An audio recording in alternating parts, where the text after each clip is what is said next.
سهلا إلا ما جعلته سهلا وأنت يا حي يا قيوم تجعل الحزن إذا شئت سهلا اللهم أكرمنا بالإخلاص في النية والقول والعمل. Alhamdulillah, puji syukur kita panjatkan selalu kepada Allah karena pada pagi hari ini menjelang siang Allah Ta'ala masih memberikan kita kesempatan, masih memberikan kita kesehatan sehingga kita dapat menghadiri majelis ini dalam keadaan sehat walafiat. Shalawat serta salam semoga tetap tercurahkan kepada Nabi Agung Nabi Muhammad Sallallahu Alaihi Wasallam. Sebelum kita mulai, seperti biasa kami ingatkan pada diri pribadi dan para jamaah sekalian untuk selalu meniatkan diri kita hadirkan dalam hati kita. Kita menghadiri majlis ini hanya mengharapkan ridho Allah Ta'ala semata. Kemudian juga mari kita baca surat Al-Fatihah yang tujuannya adalah semoga kita semuanya dilancarkan urusannya yang masih hidup. Allah Ta'ala berikan selalu kekuatan untuk selalu taat kepadanya, dan Allah Ta'ala juga memberikan rezeki yang barokah kepada kita semua. Yang sudah meninggal semoga Allah Ta'ala luaskan kuburannya. Ala hadiniya Al-Fatihah. A'udzu billahi minasyaitonir rajim. Bismillahirrahmanirrahim. Alhamdulillahi rabbil alamin. Ar-Rahmanir Rahim. Maliki yaumiddin. Iyyaka na'budu wa iyyaka nasta'in. Ihdinas siratal mustaqim. Siratal ladzina an'amta 'alaihim ghairil maghdubi 'alaihim waladdallin. Amin. Para jemaah sekalian yang dirahmati Allah Subhanahu wa taala, selamat tahun baru 1447 Hijriah. Tidak terasa waktu kita sudah tambah tahun, berarti tambah suka dengan ajal. Ya, nggak bisa dipungkiri karena keyakinan kita akidah Ahlussunnah wal Jamaah bahwasanya ajal kita sudah ditentukan. Berapa kita nggak tahu. Semakin seseorang tersebut bertambah secara hitungan, maka semakin mendekat pada apa yang Allah Ta'ala tentukan. Kullu nafsin dha'iqatul maut.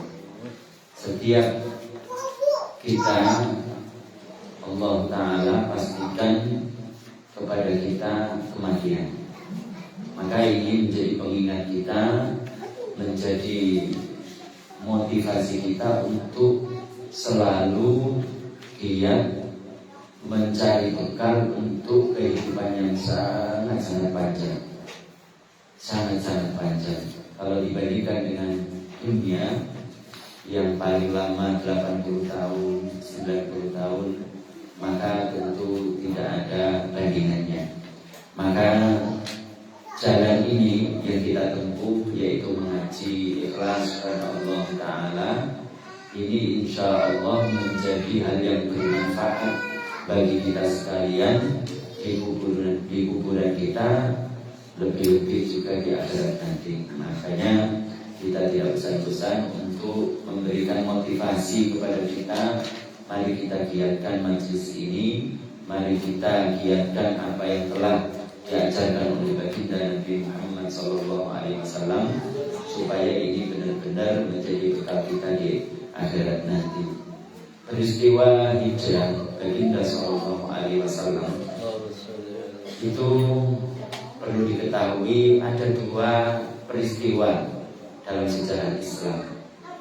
Peristiwa hijrah yang pertama, kemudian peristiwa hijrah yang kedua.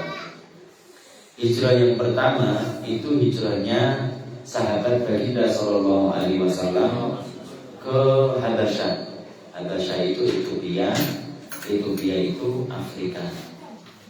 Itu tidak diikuti dengan Nabi SAW tidak ikut serta, namun diikuti oleh beberapa sahabat. Salah satunya adalah Utsman bin Affan, kemudian Ja'far bin Abi Thalib dan lain sebagainya. Dan ketika hijrah yang pertama ini ke daerah Habasyah, di sana ada namanya Raja Ashamah An-Najashi. Ashamah An-Najashi. Beliau ini masuk Islam dan baik sekali keislamannya. Itu kapan? Di zaman Baginda Sallallahu Alaihi Wasallam. Namun beliau tidak pernah bertemu dengan Baginda Nabi Muhammad Sallallahu Alaihi Wasallam, sehingga beliau tidak dikatakan sahabat. Karena yang dinamakan sahabat itu kan orang yang Islam bertemu dengan Nabi dalam kondisi normal, artinya bukan mimpi, bukan juga karena karomah, keistimewaan dia sehingga bisa bertemu Nabi, seperti halnya yang dialami oleh Al-Imam Ar-Rifai kan. Ahmad Ar-Rifai itu kan ceritanya salah satu karomahnya, salah satu dari keistimewaannya yang tidak dimiliki oleh semua orang, beliau bisa mencium tangan kakeknya Baginda Nabi Muhammad Sallallahu Alaihi Wasallam. Beliau yang mengatakan, ghayatul ma'rifati billahi al-iqanu biwujudihi ta'ala bila kaifin wala makan. Puncak makrifat seseorang, puncak pengetahuan seseorang tentang Allah Ta'ala itu ketika sudah meyakini bahwasanya Allah Ta'ala ada tanpa disifati dengan sifat makhluk. Allah Ta'ala tidak butuh kepada makhluknya, tidak butuh kepada tempat, tidak butuh kepada arah, tidak butuh kepada arsh, tidak butuh kepada yang lain. Itu Al-Imam Ahmad Ar-Rifai.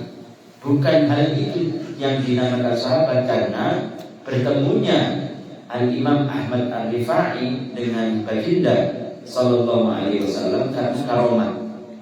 Karena karomah sesuatu yang luar biasa, tidak seperti pada kebiasaannya. Itu. Begitu juga Ashamah An-Najashi, yang beliau tersebut itu adalah orang Habasyah, masuk Islam, namun tidak ketemu Nabi Sallallahu Alaihi Wasallam, hidup di masa Nabi. Dia beragama Islam dan meninggal dalam keadaan Islam, maka juga tidak dinamakan sahabat. Gitu. Kemudian itu peristiwa hijrah pada masa sejarah Islam yang pertama, tidak diikuti oleh Baginda Sallallahu Alaihi Wasallam. Kemudian hijrah yang kedua, yaitu hijrahnya Baginda Sallallahu Alaihi Wasallam dari kota Mekah ke Madinah. Dari kota Mekah ke Madinah. Hijrah yang kedua ini Baginda Sallallahu Alaihi Wasallam ikut serta. Dan hijrahnya Nabi Sallallahu Alaihi Wasallam bukan karena lari dari orang kafir, bukan karena takut. Mungkin sebagian orang yang tidak belajar tentang sifat Nabi, salah satu sifat Nabi itu kan pemberani, tidak pengecut, tidak lari dari musuhnya. Itu sehingga mungkin dia mendengar cerita-cerita yang beredar, berkesimpulan bahwa sebenarnya Nabi ketika hijrah itu takut, lari, menghindar dari orang kafir. Bukan. Nyatanya berikut ini akan kita ceritakan bahwasanya memang Nabi Sallallahu Alaihi Wasallam itu bukan penakut, pemberani. Itu murni dari perintah Allah Subhanahu wa Ta'ala. Pada waktu awal dari Islam, mula-mula Islam menyebar pada waktu itu kan pada musim tertentu Baginda Sallallahu Alaihi Wasallam bertemu dengan kabilah yang dari daerah Yathrib. Yathrib itu Madinah. Dulu kan sebelum sebelum datangnya Baginda Sallallahu Alaihi Wasallam ke Madinah, itu namanya Yathrib. Jadi ada dua suku, namanya suku Aus dan Khosraj. Dua suku ini tidak pernah akur, saling bertentangan, selalu berlawanan. itu datang dari Yathrib, yaitu Madinah Al-Munawwarah. Ketemulah dengan baginda Sallallahu Alaihi Wasallam, diajarkan kepadanya Islam, diperintahkan mereka untuk masuk Islam. Aslimu tuflihu, masuklah Islam maka kalian akan beruntung di dunia dan akhirat. Akhirnya diajarkan tentang bahwasanya Islam begini. Salah satu yang diajarkannya adalah la farqa bainal arabi wal ajam illa bitaqwallah. Jadi tidak ada pembeda di antara orang Arab dan selain Arab kecuali takwa kepada Allah. Orang Sunda dengan orang Jawa gak ada bedanya. Orang Jawa dengan orang Batak gak ada bedanya. Yang membedakan mereka itu adalah takwa kepada Allah. Yang membedakan mereka itu bukan kulit, bukan tubuh, bukan fisik, tapi yang membedakan mereka menurut Allah Ta'ala itu adalah takwa kepada Allah Subhanahu wa Ta'ala. Sehingga dengan ajaran-ajaran Islam ini diajarkan tentang bahwasanya Allah Ta'ala yang menciptakan segala sesuatu. Allah Ta'ala tidak butuh kepada sesuatu. Diajarkan kepada mereka Allah Ta'ala tidak menyerupai sesuatu pun dari makhluknya. Allah Ta'ala Maha Kuasa. Allah Ta'ala yang menciptakan semua alam ini tanpa terkecuali. Semua perkara selain Allah itu adalah namanya alam. Allah Ta'ala yang menciptakannya, tidak akan menyerupainya, diajarkannya. Sehingga mereka tertarik masuk Islam. Kemudian semakin lama semakin banyak mereka pulang membawa ajaran ini. Kemudian di tahun berikutnya tambah banyak yang ingin masuk Islam, bertemu dengan baginda Nabi Muhammad SAW. Dalam satu sisi orang-orang kafir Quraisy semakin merajalela menyakiti orang-orang Islam. Begitu ceritanya. Kemudian apa? Kemudian orang-orang Yathrib tadi dari suku Aus dan Khazraj semenjak mengenal Islam sudah akur. Bahkan tidak ada pertengkaran sama sekali di antara mereka. Bahkan kita tahu cerita-cerita bahwasanya para sahabat itu antara Muhajirin dengan Ansor, saking mereka itu erat, tidak ada permusuhan karena tidak ada pembeda di antara mereka, baik itu pendatang ataupun yang menerima mereka. Yang membedakan mereka adalah takwa kepada Allah, sehingga mereka itu saling menikahkan orang-orang yang memang dari Muhajirin dengan Ansor, sehingga menyatu mereka untuk membela agama Islam. Begitu. Kemudian ketika orang-orang Yathrib tadi kembali kepada kampungnya masing-masing, baginda Sallallahu Alaihi Wasallam mengutus dua orang sahabat untuk mengajarkan mereka. Dan ini adalah contoh bagi kita betapa guru-guru kita itu mengajarkan dan diutus kemana-mana untuk mengajarkan agama. Ada seorang sahabat namanya Ibnu Abi Maktum dan siapa namanya Mus'ab Ibnu Umair. Dua orang sahabat ini diutus untuk mengajarkan tentang perkara-perkara agama di kalangan orang-orang yang Yathrib atau terkenal dengan Al-Madinah Al-Munawwarah. Begitu. Sampai tiba saatnya untuk diwajibkan untuk hijrah. Namun ketika hijrah, yang pertama kali hijrah itu bukan Nabi.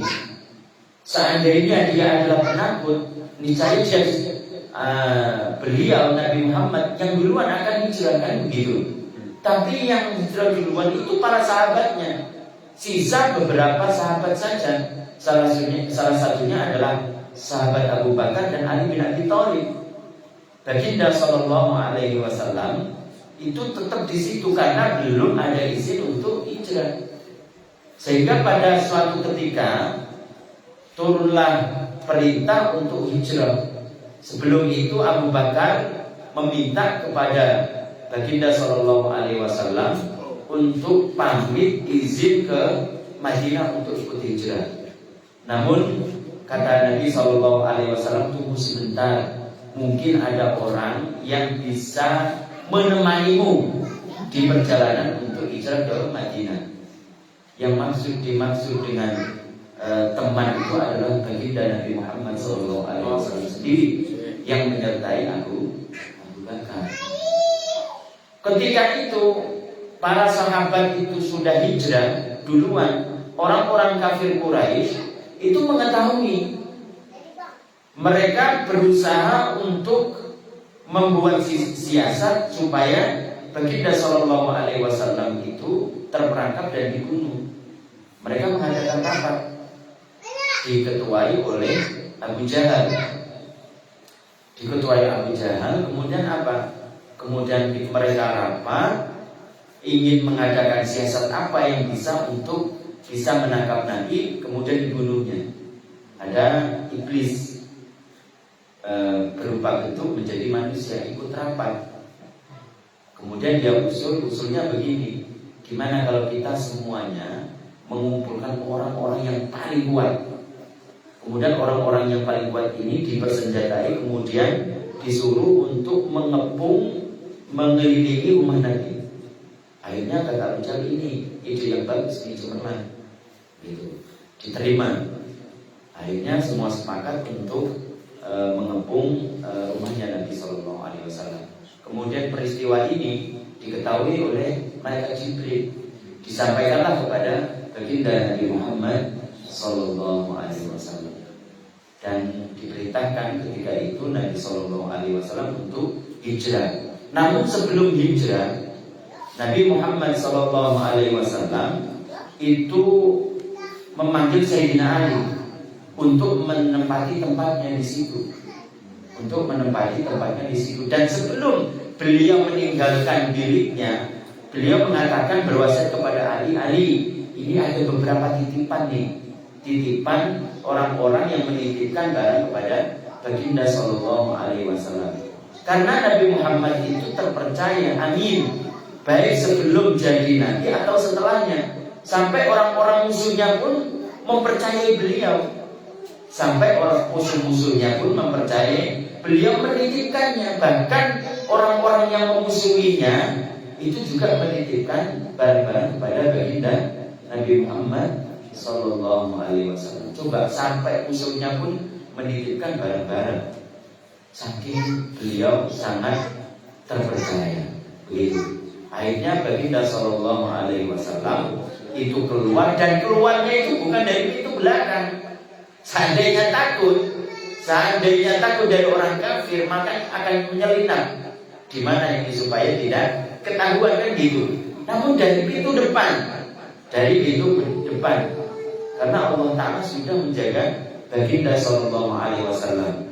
Baginda Nabi Muhammad keluar dari pintu depan seraya mengucapkan ayat wa ja'alna min baini aydihim saddam wa min khalfihim saddam fa aghshaynahum fahum la yubsirun. Jadi kemudian menggenggam juga tanah atau debu dilempar kepada orang-orang yang ada di situ. Fa aghshaynahum, kemudian Allah Ta'ala menidurkan mereka, membuat mereka tidak mengetahui baginda Nabi Muhammad Sallallahu Alaihi Wasallam. Sehingga banyak nih ketika ada musuh-musuh, ini ayat ini digunakan oleh ceritanya kiai kita dulu kan, untuk supaya selamat dari kejaran musuh-musuh kiai dulu. Jadi dari peristiwa ini mereka mengambilnya.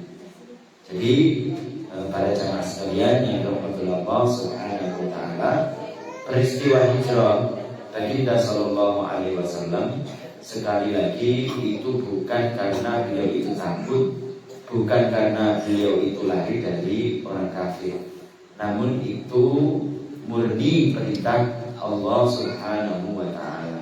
Dan seandainya ya tidak diperintahkan untuk hijrah, niscaya Nabi Sallallahu Alaihi Wasallam akan tetap di situ.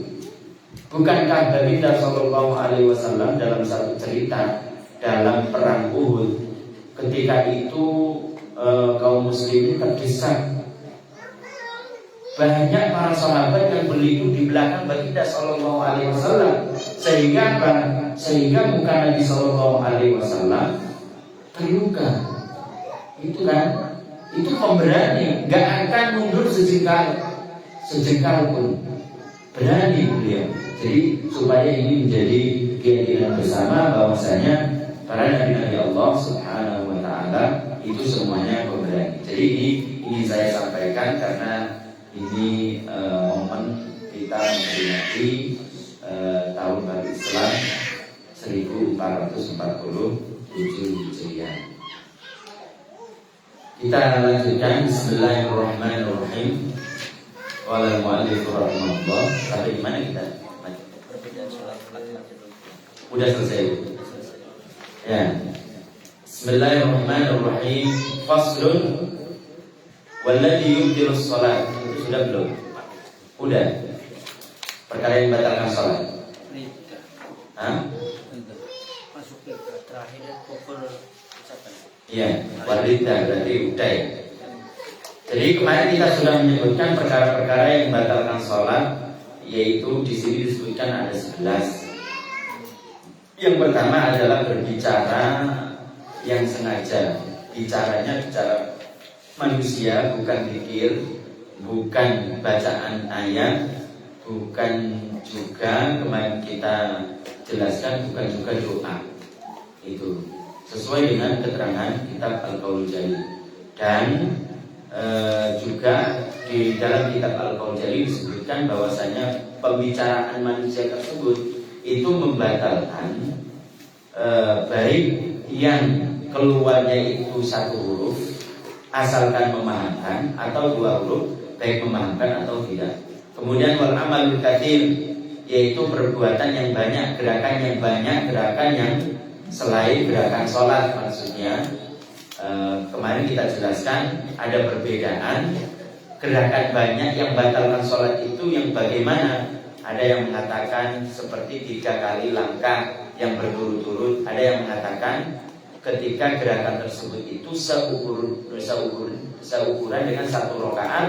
Ketika gerakan tersebut itu dilakukan berturut-turut dan seukuran dengan 1 rakaat, maka itulah namanya gerakan yang banyak yang membatalkan sholat. Juga kita jelaskan kemarin termasuk perkara yang membatalkan adalah al-hadath, yaitu baik hadas kecil atau hadas besar. Kemarin kita sebutkan perkara yang membatalkan wudu, hadas kecil itu ada 4, ya kan? Kemudian hadas besar itu maksudnya perkara yang menyebabkan orang wajib untuk mandi. Kemudian juga kemarin kita jelaskan, ini sudah kan ya? Udah.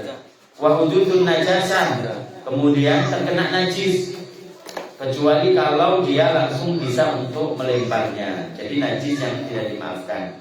Wan kisyaful aurat, kemudian kebukanya aurat, kecuali ketika aurat seseorang itu terselingkap, nggak sengaja terkena angin, kemudian langsung ditutupnya, maka tidak membatalkan. Kemudian wataghiyur niat, berubah niat, seperti orang di tengah sholatnya niat untuk memutus sholat. Kemudian mustidbarul kiblati, dan membelakangi kiblat. Kemarin kita jelaskan bahwasanya termasuk syarat untuk sahnya sholat adalah menghadap kiblat, menghadap Ka'bah, menghadap bangunan Ka'bah. Itu kalau mazhab Syafi'i begitu. Makanya kalau orang tersebut itu hanya menghadap arah Ka'bah, itu sama saja dengan tidak menghadap Ka'bah. Menghadap arah Ka'bah, yaitu menghadap ke barat, karena posisi dari Mekah itu, dari kita itu di arah barat, hanya menghadap ke arah barat, tidak menghadap ke Ka'bah, maka tidak sah. Kemarin kan kita jelaskan, makanya kita harus mengetahui di mana posisi Ka'bah dengan cara kita membawa kompas kemarin kan. Itu jangan dianggap remeh, jangan dianggap sesuatu yang sederhana, karena itu menyebabkan sah atau tidaknya sholat. Wal aklu wasyurbu, kemudian juga termasuk yang perkara yang batalkan itu adalah makan dan minum. Perincian tentang makan dan minum, perkara yang batalkan sholat sama dengan perkara yang batalkan puasa kemarin, kecuali dalam hal makan minum lupa. Kalau di puasa makan minum lupa sebanyak apapun tidak membatalkan. Tapi kalau dalam sholat, kalau banyak itu meskipun lupa itu membatalkan. Kemudian waqafatu, terbahak-bahak tertawa. Sekira maksudnya di sini ukurannya adalah keluar darinya 2 huruf minimal. Karena kalau 2 huruf itu seperti yang kita jelaskan tadi, baik memahamkan atau tidak batal. Kemudian waridatu yaitu mutus Islam, keluar dari Islam. Kita kembali sudah jelaskan, riddah itu adalah memutus Islam dengan perkataan, ucapan, ataupun keyakinan yang kufur. Itu yang menyebabkan perkara-perkara yang membatalkan sholat. Kemudian kita lanjutkan faslun fasal wa raka'atul faraid. Jadi rakaatnya sholat fardu, sholat wajib, sholat 5 waktu ini menghitung aja 17 rakaatan. Ada 17 rakaat fiha dalam sholat wajib tersebut. Zuhur 4, asar 4, berapa? 8 kan? Maghrib 3, berarti tambah 3, 11. Kemudian isya 4, 11 tambah 4, 15. Subuh 2, menjadi 17. Itu maksudnya menghitung saja. Kemudian fiha arba'un wa thalathuna sajdatan. Dalam 17 rakaat itu ada 34 sujud. 34 sujud. Setiap 1 rakaat kan 2 sujud kan? Berarti 17 kali 2, ya enggak? Berarti berapa? 34. Wa arba'un wa tis'una takbiratan, dan 94 takbir. Banyak sekali. Ini maksudnya menghitung yang sunnah, ya kan? Kalau takbir yang wajib kan hanya berapa? Kalau dikali 5 kan? Tapi di sini berapa? 94. Berarti itu menghitung sama dengan yang sunnah. Kemarin yang kita jelaskan dalam sunnah hayat, ya, itu kan salah satunya adalah ketika orang tersebut bangkit dari sujud untuk berdiri atau dari rukuk, kemudian dia sujud, ya kan? Itu kan disunahkan untuk membaca takbir, itu dihitung juga, itu dihitung juga. Kemudian watis'u tasyahudatin, kemudian 9 tasyahud, wa asyru taslimatin, dan 10 salam. 10 salam ini berarti ya tidak menghitung yang yang wajib-wajib saja, maksudnya yang rukun. Wa mi'atun wa thalathun wa khamsuna tasbihatan. Kemudian di sini juga menghitung yang sunnah-sunnah, 153 tasbih. Subhanallah, subhana rabbiyal a'la wa bihamdi, subhana rabbiyal azimi wa bihamdi, kan kemarin termasuk sunnah hayat kemarin kan, ketika sujud membaca tasbih, ketika ruku posisi ruku itu juga membaca tasbih itu.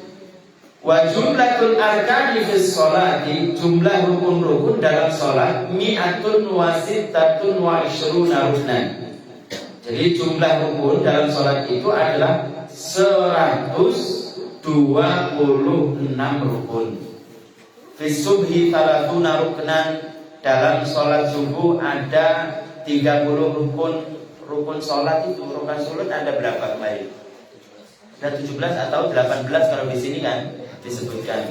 Wa fil maghribi 42 ruknan, dalam sholat maghrib itu ada 42 rukun. Wa fil rubaiyati, dan sholat yang 4 rakaat, zuhur, asar, isya, itu berapa? 40 wa khamsuna ruknan, ada 54 rukun. Wa man ajaza 'anil qiyam, orang yang tidak mampu berdiri ketika sholat fil fardhati, dalam sholat yang wajib, sholat jalisan, maka dia boleh untuk sholat dalam keadaan duduk. Begitu, duduk. Jadi yang pertama, mampu enggak untuk sholat dengan berdiri? Kalau enggak mampu, bisa sholat dengan duduk, dan pahalanya pun akan dia terima sama dengan sholat orang yang dalam keadaan berdiri. Jadi itu, Jadi sholat yang orang ketika berdiri, kemudian sholat dengan orang duduk karena ada uzur, itu pahalanya tidak dikurangi. Itu pahalanya tidak dikurangi. Namun kalau dia tersebut itu sholatnya duduk tanpa ada uzur, maka tidak sah sholatnya. Kenapa? Karena berdiri itu termasuk bagian sholat. Karena berdiri itu termasuk rukun sholat. Wa man ajaza 'anil julusi, barang siapa tidak mampu untuk sholat dalam keadaan duduk, sholat muttaji'an, maka sholatnya itu dengan berbaring. Dengan berbaring itu. Faslun fasal wal matruku minas sholat. Sholat yang ditinggalkan salah satu ada 3 macam. Jadi ini menjelaskan tentang ketika orang itu sholat secara global, nanti kan kemungkinan meninggalkan hal-hal dalam sholat itu dibagi menjadi 3. Fardun, ada sholatnya itu adalah sholat yang wajib, sholat 5 waktu. Maksudnya sholat yang ditinggalkan itu maksudnya bukan sholatnya, tapi perkara yang ditinggalkan dalam sholat wajib, begitu.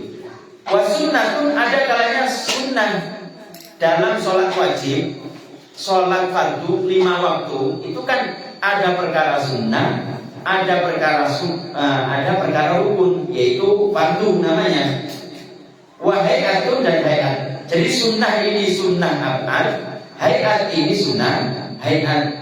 Kan kemarin sudah kita jelaskan nih, ketika kita sholat zuhur, asar, maghrib, maka ada namanya rukun, ada namanya sunnah abad, ada namanya sunnah hayat. Ketika kita meninggalkan rukun, apa nih yang harus kita ketahui? Apakah sah sholatnya, atau kita bisa boleh untuk mengganti dengan yang lain? Ketika kita meninggalkan sunnah abad, apa nih ketika kita sholat nih? Ketika kita sholat zuhur, asar, apa yang kita lakukan nih? Apa yang harus kita kerjakan? Ini yang dijelaskan di sini. Fal fardu rukun la yanubu anhu. Ketika seseorang meninggalkan rukun nih, la yanubu anhu, maka tidak bisa mengganti fardu rukun sujud sahwi. Bal in dzakarahu, bahkan jika waktu dia itu ingat, waz zamanu qarib, dan masanya itu dekat, atabihi, maka dia harus kembali kepada yang ditinggalkan dari sholat rukun, dari rukun tersebut, wa bana alaihi, kemudian dia melanjutkannya. Itu. Jadi ini kembali kepada keterangan Qaul Jali. Al-Qaul Jali bahwasanya di situ dijelaskan seandainya seseorang tersebut meninggalkan tartib, supaya bisa menjelaskan nih tentang ini. Meninggalkan tartib, seseorang itu seharusnya dia rukuk, dia langsung sujud, itu berarti meninggalkan rukun. Lah di sini di kitab Al-Qaul Jali itu dibagi menjadi 2. Ada kalanya dia meninggalkannya dengan sengaja, ada kalanya karena lupa.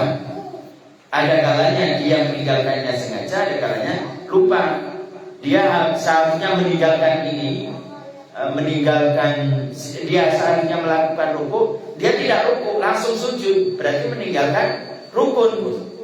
Itu dibagi menjadi 2. Ada kalanya meninggalkannya itu sengaja, ada kalanya lupa. Kalau dia meninggalkannya itu sengaja, maka sholatnya batal. Ditalakubi, karena dia main-main dengan sholat. Karena ada koridor-koridor tertentu yang harus dilakukannya, maka sholatnya batal. Tapi kalau dia tersebut itu lupa, meninggalkan tertib, meninggalkan rukun, maka dilihat ingatnya kapan. Ini yang dimaksud dengan wazzamanu qarib. Jadi apa maksudnya? Ketika seseorang tersebut itu ingat, dan ingatnya sebelum mencapai rukun yang ditinggalkan, dia meninggalkan fardu rukun, apa rukuk, dan ingatnya itu sebelum rukuk pada rakaat berikutnya.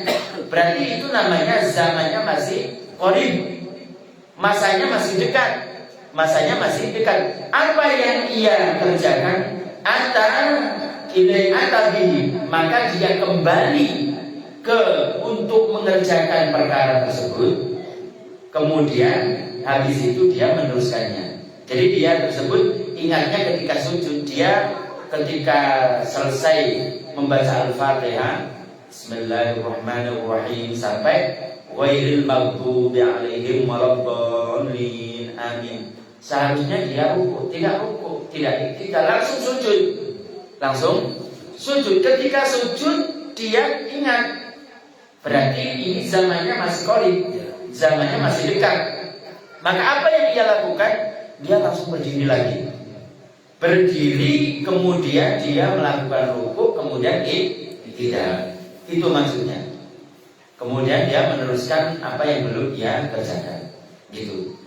Sedangkan kalau dia tersebut itu ingatnya ketika nyampe pada semisal yang ditinggalkan ruku, udah nyampe pada ruku rakaat berikutnya, dia ingat di situ, atau lebih, atau setelahnya, setelah semisal yang dia tinggalkan, dia ketika dia meninggalkan ruku, ketika ruku pada rakaat berikutnya belum ingat. Ingatnya apa? Ketika sujud. Maka apa yang ia lakukan? Yang ia lakukan terus meneruskan posisi di mana dia itu sholat. Jadi ketika itu dia itu ingatnya itu di sujud, berarti setelah sujud berarti dia duduk. Setelah duduk dia sujud lagi, kemudian berdiri itu. Kemudian setelah mencapai 4 rakaat dia nambah lagi. Bukan nambah rakaat, tapi memang rakaat yang pertama itu tidak dihitung. Kalau ini adalah sholat semisal zuhur, asar ataupun isya, begitu. Caranya begitu. Ini maksudnya begitu. Jadi tidak bisa tidak bisa. Udahlah, nanti terakhir aja sujud sawi sebelum salam, sujud sawi tidak bisa. Udah kita enggak nambah rakaat lah. Atau ketika dia ingat sebelum mencapai semisal yang ia tinggalkan, umpamanya dia tidak kembali kepada posisi di mana ia meninggalkan rukun, langsung aja dilanjutkan, kemudian nanti sujud sawi tidak sah. Paham ya? Wasajada lisawi, dan disunatkan untuk sujud sawi setelah dia mengerjakan apa yang ia tinggalkan, baru dia disunatkan sujud sawi. Jangan dikaitkan dengan sujud sawi tanpa mengerjakan dari apa yang ia tinggalkan dari rukun tersebut. Bisa ya? Ya. Wasajada lisawi wasunnatu la ya'udu ilaiha ba'da talabbusi bil fardhi lakinnahu yasjudu lisawi anha. Sedangkan kalau sunat ab'ad itu sunat yang semisal kemarin tasyahud awal, kemudian qunut, itu kan, itu adalah sunat ab'ad. Kok dia tidak mengerjakan tasyahud awal karena itu bukan rukun ketika seseorang itu sujud, ya kan? Kemudian seharusnya sunnahnya itu dia duduk untuk tasyahud awal, langsung berdiri. Apa di sini disebutkan sudah berdiri ini, sudah berdiri tegak begitu. La ya'udu ilaiha, maka jangan kembali sujud tasyahud awal. Ba'da talabbus, setelah dia berdiri tegak, maksudnya setelah dia mengerjakan rukunnya. Beda kalau dia tersebut itu mau berdiri, dia ingat, maka ya boleh bagi dia untuk tasyahud awal, kembali ke tasyahud awal. Tapi ini prosesnya dia sudah berdiri tegak begini, maka dia tersebut itu jangan kembali kepada yang ia tinggalkan, yaitu berupa kesunahan, sunnah apa, yaitu tasyahud awal. Lakinnahu yasjudu lisawi anha, akan tetapi dia nanti sebelum salam sujud sawi sebagai gantian dari tasyahud awal. Bisa kalau ini bisa. Jadi dia bisa untuk apa? Untuk sujud sawi, kemudian setelah itu salam. kalaupun seperti kita jelaskan kemarin, kalaupun dia disunahkan sujud sahwi karena meninggalkan sunnah ab'ad, dia lupa juga tidak tasyahud, tidak sujud sahwi, maka tidak membatalkan sholat. Wal hay'atu, sedangkan sunnah hay'at yang kemarin kita jelaskan ada 15, la ya'udu ilaiha, enggak usah kembali ke hay'at. Jadi dia ketika itu kan sujud, kemudian disunahkan untuk baca takbir, lupa nggak baca takbir, itu kan kembali lagi dulu rukuk, kemudian habis itu sujud dengan membaca takbir, enggak usah.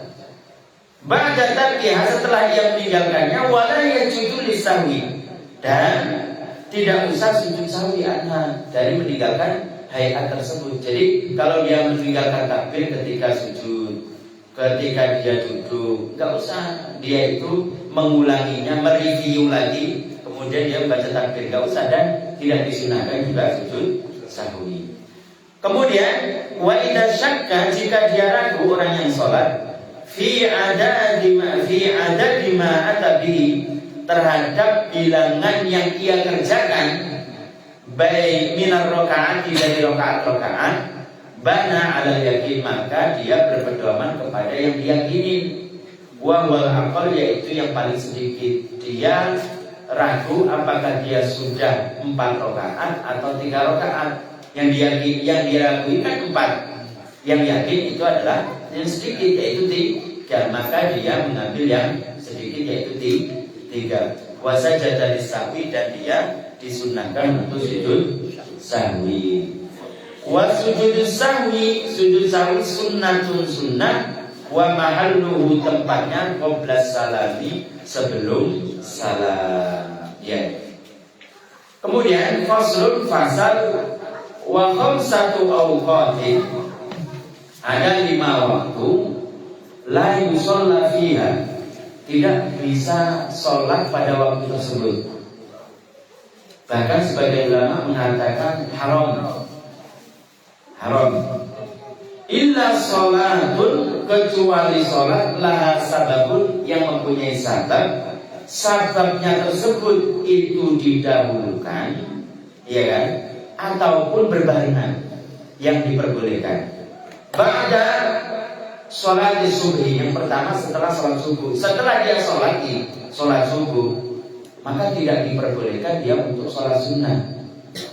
Maksudnya tidak boleh sholat ini adalah sholat sunnah mutlak, sholat yang tidak punya sebab. Udahlah pokoknya saya tersebut itu sholat apa? Sholat sunnah 2 rakaat, itu kan diperbolehkan. Suka untuk memperbanyak sholatnya sholat sunnah tanpa sebab, tanpa ada tujuan. Kalau duha ada waktunya kan, sholat duha. Kemudian ada sholat umpamanya yang lain banyak yang ada sebabnya, maka hal itu tidak diharamkan. Tapi yang dimaksud di sini adalah sholat yang tanpa ada sebab sama sekali. Udah sholat aja kan diperbolehkan. Yang penting ada niat dan ada qasdu. Kemudian apa kemarin? Kalau sholatnya itu adalah sholat sunnah, yaitu ada ta'yin. Ta'yinnya itu adalah sholat sunnah, gitu kan? Sholat sunnah itu. Jadi ada ta'yin, ada qasdu. Kalau fardiyah itu niatan fardu menurut sebagian para ulama. Jadi usolli sunnah lillahi ta'ala, udah jadi dapat kalau diterima oleh Allah Subhanahu wa ta'ala, dapat sholat sunnah. Itu namanya sunnah mutlak, tanpa menyebutkan sebabnya, gitu. Jadi diperbolehkan. Itu tidak boleh dilakukan pada 5 keadaan ini. Setelah sholat subuh yang pertama, hatta tatlu asyamsu, sehingga terbit matahari. Wa 'inda tulu'iha, dan ketika terbitnya matahari, ketika terbit nongol nih bulatan matahari sebagian, gitu kan? Hatta tatakamala, sehingga sempurna terbitnya, sehingga keseluruhan dari bulatan matahari itu nongol semua di atas ufuk. Wa tartafi, ditambah lagi tinggi qadra ruhin seukuran 1 tombak, kurang lebih 7 hasta dari orang yang melihatnya. 7 hasta, 1 hasta kemarin berapa itu? 48 ya. 48 dikali 7 berapa? 3 lebih ya. Nah, kalau 50 cm aja kan 3,5.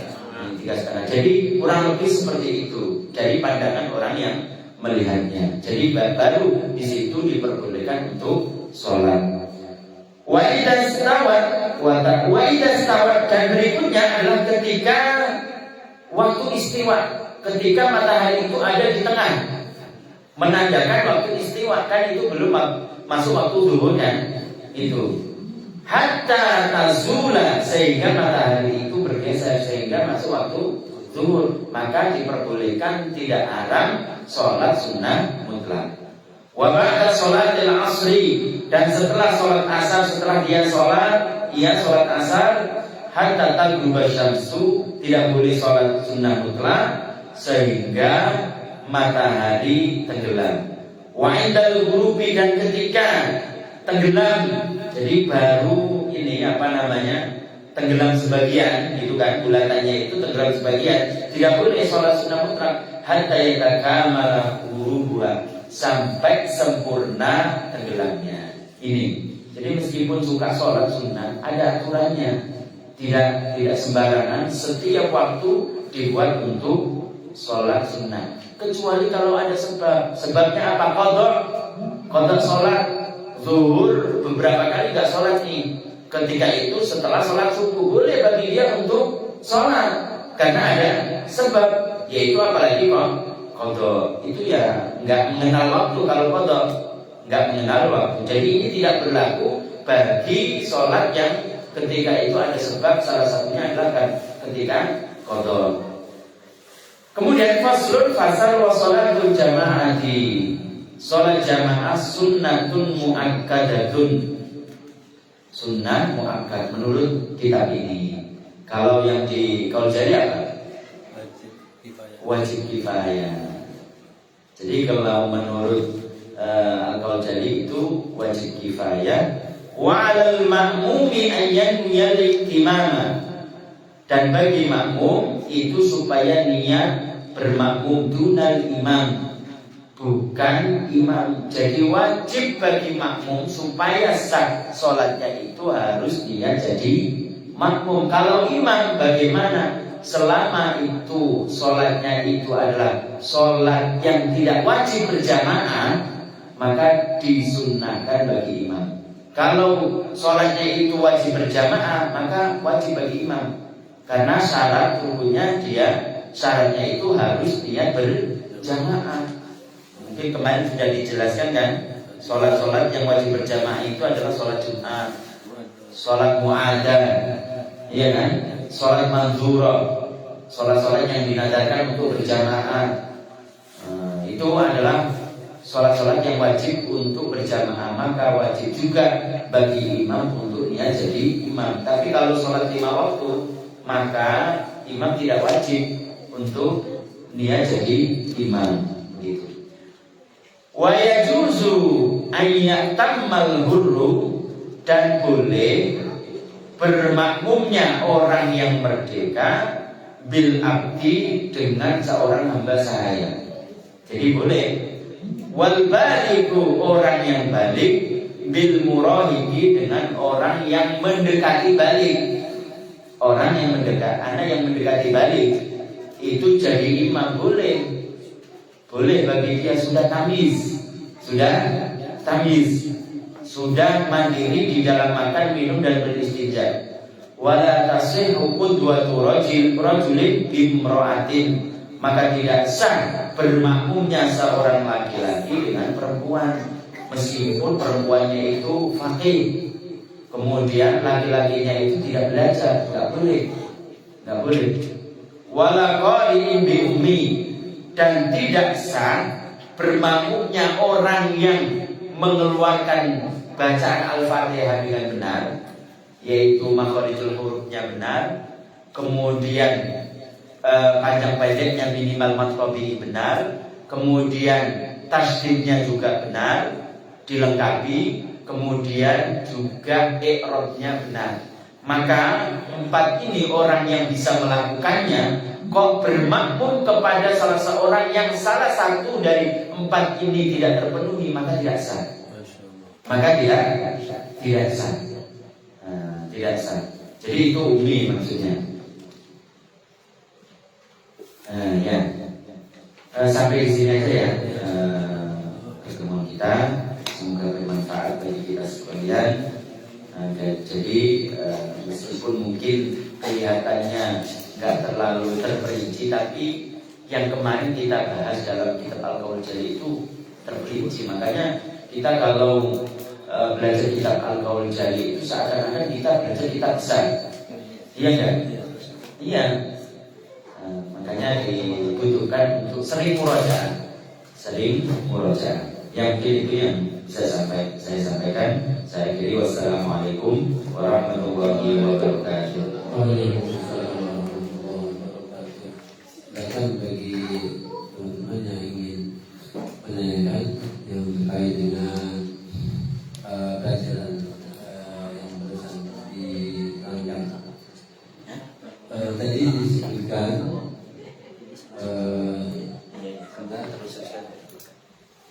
disebutkan kalau ada seseorang yang